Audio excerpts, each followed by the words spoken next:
I'm Sayajai Kari. ඉතින් අන්න අද මං ඔයගලත් එක්ක ෂෙයා කරගන්න යන vlog එක තමයි අපේ මේ පාර සිංහල හින්දු අලුත් අවුරුද්ද ගත වුණ විදිහ තමයි ඔයගලත් එක්ක මේ පාර ෂෙයා කරගන්න හිතුවේ. ඉතින් ඇත්තටම කියනවා නම් මේ පාර මං මේ vlog එක edit කරන්න මාර විදිහට කම්මැලිකමින් තමයි ඉන්නේ. මොකද මේ vlog එක මාරම දිග වෙන නිසා. මේක කොහොමදවත් ෂෝට් කරන්න බෑ. හැබැයි ඔයාලට fun things ගොඩක් තියෙනවා ෂෙයා කරගන්න. ඒ හින්දා මං හිතුවා මේක මේ vlog එක parts විදිහට ඔයගලන්ට ගේන්න. part 1 part 2 ඒ විදිහට. ඉතින් මේක part 1 එක. ඉතින් අපි මේ දැන් යන්න හදන්නේ shopping කරන්න. ඇත්තටම කියනවා නම් මේ අපි සිංහල හින්දු අලුත් අවුරුද්දට කලින් දවසේ ලබන්න කලින් දවසේ shopping ගියා town එකට. shopping කියන්නේ ඇත්තටම කියනවා නම් ඇඳුම් ගන්න නෙවෙයි ගියේ. පොඩි බඩු වගේක් ගන්න. ඉතින් ඒ බඩු වගේ අරගෙන අපි ඔය දැන් ගෙදර යනවා. එදා මාරම රස්නේ එමදිවට town එක මාර විදිහට fill වෙලා ඒ කියන්නේ මාරම විදිහට සෙනග මන් දන්නේ නැහැ අවුරුද්ද ලබන්න කලින් දවස් වලත් එච්චර සෙනග ඇයි කියලා. ඉතින් මාර විදිහට සෙනග ඉඳියා. අපි ඉක්මනට ආවා. හැබැයි ගෙදර ගිහිල්ලා ආයෙ අම්මයි මමයි ආවා රිච් ලුක් එකට පොඩි බඩු වගේක් ගන්න. පේනවනේ ඉතින් මම ටෙඩි බෙයාස්ලා ගාවේ කියලා වෙන්නේ නැහැ. මට ඒගොල්ලෝ දැක්කම ආසයි හිතුණානේ හරි කියුට් ඒගොල්ලෝ. හැබැයි ඉතින් අපේ අම්මා ඉක්මනට යන් ගන්නවා. මොකද අපිට ගෙවල් අස් කරන්න තියෙනවා. පුණ්‍ය කාලයට කලින් කෑම කන්න තියෙනවා. වගේ වැඩ ගොඩක් තිබුණා. අපිට ගෙවල් අස් කරන්න වෙලාවක් තිබුණේ නැහැ. මීට දවස් ගණනාවකට කලින් ඉඳලා අපි shopping කරන්නේ. ඉතින් අපි shopping කරලා මං හිතන්නේ දැනට දවස් 6කට 7කට විතර වැඩි. ඉතින් මේ vlog එක ගේන දවස ඇත්තටම කියනවා නම් ඔයගොල්ලන්ට කියන්න බැරි තරම් මට හරිම දුකයි. හැබැයි මේ පාර අවුරුද්දට අපේ ගෙදර අප්පච්චි ඉඳියා. ඉතින් අප්පච්චිට නිවාඩු හම්බෙනවා කියන්නේ මාරම කලාතුරකින් වෙන දෙයක්. ඉතින් මේ පාර හොඳ සිංහල අලුත් අවුරුද්දක් අපි සමරුවා. මොකද අප්පච්චිත් ඉඳියානේ. ඉතින් අම්මා මේ හදිසිය පුණ්‍ය කාලේ ලබන්න කලින් අපිට කෑම හදනවා. ඉතින් අපි රයිස් හදලා චිකන් කරි එකක් හැදුවා. මොකද ඊට කලින් අපි ඉක්මනට කන්න ඕනේනේ. පුණ්‍ය කාලේ වෙලාවට කන්න බෑනේ අපිට. ඉතින් මමයි අම්මී ඊට පස්සේ කේස් කරන්න ගත්තා. ඔයාලා දන්නවද මාර විදිහට රෙදි ඇදිලා කියන්නේ ස්ටොක් වෙලා තිබුණා රෙදි නවා ගන්න බැරුව එහෙම අලුතෙන් ගෙන ආපු රෙදිත් ඒ වාසේ කලවම් වෙලා ඔය වගේ විජ්ජුම්බර ගොඩක් වෙලා තිබ්බා. ඉතින් මමයි අම්මී එකට එකතු වෙලා ඔක්කොම ටික ක්ලීන් කරා. ඇත්තටම කියනවා නම් අම්මී පුණ්‍ය කාලයට කලින් මේ ඔක්කොම වැඩ ටික ඉවර කරගත්තා ළමයි. අපේ අම්මී හවුස් වයිෆ් කෙනෙක් විදිහට මාරම හાર્ඩ් වර්කර් කෙනෙක්. එයාට ටක් ගාලා වැඩ කරගන්න වගේම පිළිවෙලට වැඩ කරගන්න මාර ස්කිල් එකක් තියෙන්නේ. ඉතින් මමත් අම්මිට හෙල්ප් කරා. මොකද අපිට තිබිච්ච ලාස්ට් අවර්ස් ටිකේක ඉතින් ඒ අවසාන පැය ගණන තුල අපි ඉක්මනට අස් කරගත්තා. ඔයාලා දන්නවද පොඩි වැඩක්? අපි එදා රෑ තමයි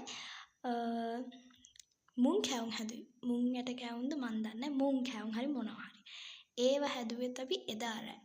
ඉතින් මාර වැඩේ කියන්නේ මරුම වැඩේ කියන්නේ අපේ අම්මා පුණ්‍ය කාලේ වෙලාවේ තෙල් ලිප ගන්න වෙන නිසා මට රෙදි නවන්න කියලා යන්න ගියා. ඒත් මට රෙදි ටික තෝරගන්න බැරුව මං එතන ස්ටක් වුණා. හැබැයි කොහොම හරි මං ඔය ඔක්කොම ඉවර කරලා ඔයාලට පෙන්නන්න vlog එක කියන්නේ ක්ලිප් එකකුත් ගත්තා. මට හරි සතුටුයි. මොකද අම්මිමා එකතු වෙලා මුළු ගේම අවසාන පැය කීපයේ ලස්සනට අස් කරා.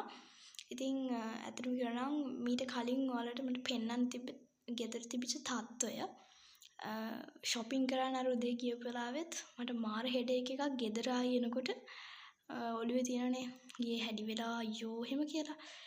හැබැයි ඉතින් අපේ අම්මී ඉන්නකම් කවදාවත් එහෙමනම් සමරන්නේ නැහැ සිංහල හින්දු අලුත් අවුරුද්ද. ඉතින් අපි කැම මේසට අවශ්‍ය කරන බඩු ටිකත් එතනින් තියලා තියෙනවා. පේනවනේ. ඉතින් කාටද ඉන්නේ මට වගේ පිළිවෙල ආදරණීය අම්මා කෙනෙක්. ඉතින් මට මාරම සතුටුයි අපේ අම්මා එහෙම කෙනෙක් වෙච්ච එක ගැන. ඉතින් මං වැඩ ටික ඉවර කළා කතා කර කියන්නේ ඔයාලත් එක්ක කතා කර ඉන්නකොට බලන්නකෝ. මට ඇහුණා රතිඤ්ඤා දානවා අහස් කුරු යවනවා. ඉතින් මාය නංගිලා ආවා එළියට ඒක බලන්න. ඉන්නකෝ ඔයාලට පෙන්නන්න. ඔයාලා බලාගෙන ඉන්න මට මාරම හැපි වෙච්ච වෙලාවක් තමයි මේක. බලගන්නකෝ මට හරිම සතුටුයි මගේ වීඩියෝ එකට පොඩි සර්ප්‍රයිස් එකක් ආවා. දැක්කනේ? මට හරි සතුටුයි මොකද මගේ vlog එකේ ක්ලිප් එකකට මට එහෙම අල්ලගන්න පුළුවන් ගනානේ ලස්සන අහස් කුරක්. එහෙනම් ඉතින් මං හරිම ප්‍රවුඩ් ඒ ගැන. ඊට පස්සේ මං අපේ තාත්තා උස්සගෙන ඇවිල්ලා අපේ ගෙදර තිබිච්ච අහස් කුරු රතිඤ්ඤා දාන්න කියලා කෑ ගැහුවා. ඇත්තටම කියනවා නම් මං ඔබට බයයි. හැබැයි ආසයි. කවුරු හරි ඉන්නවද මං වගේ නිලා කුරු වලට බය කෙනෙක්? මෙහෙම ප්‍රශ්නකුත් තියෙනවා. කොච්චර බය වුණත් අපේ තාත්තට ඕනේ ඒවට මාව පුරුදු කරන්න. ඉතින් එහෙම තාත්තලා ගොඩක් ඇති. තාත්තලාට ඕනේ භයානක දෙයක් වුණත් අපිව හුරු කරලා තියාගන්න. අම්මලාට බයයිනේ අපි මොන හරි කරගයි කියලා. අම්මලාගේ හිතේ හැමතිස්සෙම තියෙන්නේ අපිව පරිස්සම් කරන එකනේ. ඒක මට කියන්නම හිතුනේ අපේ ගෙදර ඉන්න අම්මයි තාත්තයි වගේ අම්මයි තාත්තයි අම්මලා තාත්තලා ගොඩක් ඉන්නවා. ඒකයි මට එහෙම කියන්න හිතුනේ. ඉතින් ඔය දැන් මං උඩ බලාගෙන ඉඳලා මගේ බෙල්ල රිදිලා අපේ තාත්තව එක්කන් එන්න යන වෙලාව. ඉතින් ඔයාලා බලන් ඉන්නකෝ අපේ තාත්ති දානකොට ලස්සන හස්කුරු රතිඤ්ඤා දානකොට මම ඇත්තටම කියනවා නම් බයයි. ඉතින් පැත්තකට වෙලා ඉන්නවා සමහර වෙලාවට. ඔන්න අපේ තාත්තා දැන් හස්කුරු යවන්නයි හදන්නේ. ඉතින් ඔයාලාට ඔයාලගේ අප්පච්චිලා එක්ක අම්මලා එක්ක අවුරුද්ද හොඳට සැමරවද ඔයාලගේ ෆැමිලි එකත් එක්ක කියලා කියන්නකෝ. අන්න ගුයා උඩ. ඇත්තටම කියනවා අපේ පැත්තේ ගස් වැඩි. හරිද? ඒකයි මට අර මේ අහස් කුරු දෙක වීඩියෝ කරගත්තාම මාර සතුටක් දැනුනේ. මොකද අපේ පැත්තේ ගස් වැඩි නිසා යන අහස් කුරුවත් පේන්නේ නැහැ. ඉතින් මං කොහොම හරි අරක ගත්ත නිසා මට සතුටුයි. ඔයාලා බලන් ඉන්න ළමයි. අන්න එකක් ගියා තව.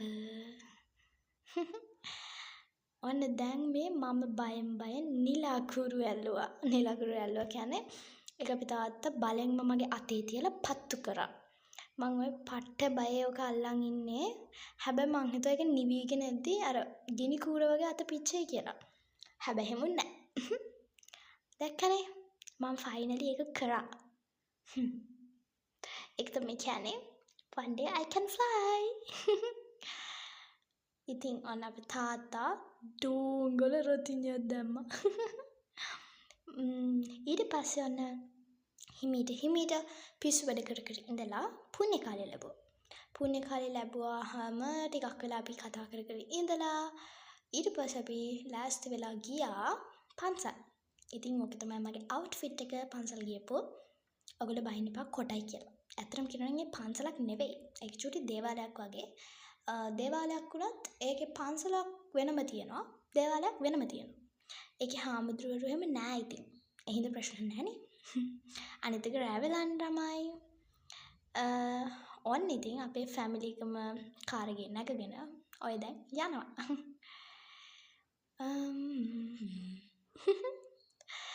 ඊට පස්සේ අපි ඩෙස්ටිනේෂන් එකට ආවා.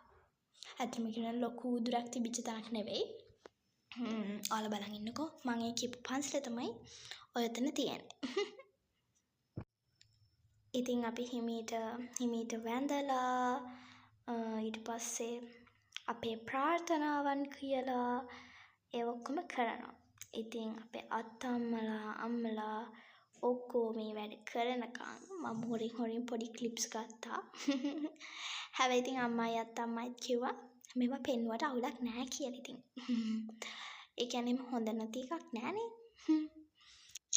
ඔන්න ඉතින් අපි වැඳලා කරලා ඔක්කොම කරලා ඉවර වෙනකොට මට යාළුවෙක් හම්බුණා. මේ මගේ මොන්ටිසෝරි කාලේ ඉඳලා යාළුවෙක්. ඉතින් අන්න අදට vlog එක ඉවරයි. part 2 වලින් හම්බ වෙමු.